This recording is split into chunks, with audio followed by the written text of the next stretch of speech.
ناوم ژیان عەلیە، خەڵکی شاری قەڵازم. تقریباً 25 ساڵە ئیشی خەیاطی دەکەم.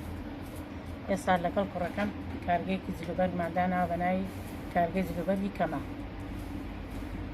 یعنی ئێمە ئەگەرە ئیشاکەین هەموو ژنانی قەڵازەیان، هەموو کچێک، هەموو کەسێک خەونێکی خۆی هەیە.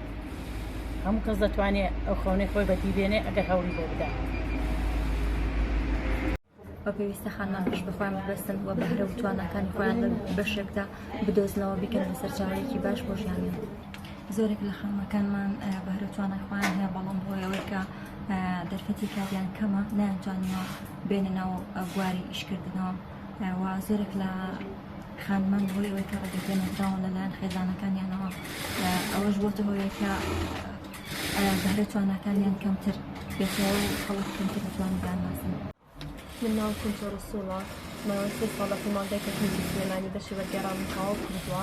نزیکی ساڵ و نیوێکە لە کارگەی کەما کار دەکەم کە بۆ ماوەی 4 ساڵە لە شاری قەڵازە کراوەتەوە. لەو کارگەیەدا هەلی کار نزیکی بۆ 15 ئافرەت کە دەرچوویانە مەزراون ڕخساوە، 15 ئافرەت لێرەدا کار دەکا. دوای ئەوەی کە خوێندنم تەواو کرد و ویستم لە سەرپێکانی خۆم بۆستم دەست بەکارکردن بکەم لەو بەهرە و توانایی کە خۆم هەما، ئەوە بوو کە بەهرەی خۆم لە حیاتیا دۆزیوە و لێرە شەریک کارم بۆ ڕەخسا کە نزیکەی ساڵ و نیوەکە من لێرە کار دەکەم.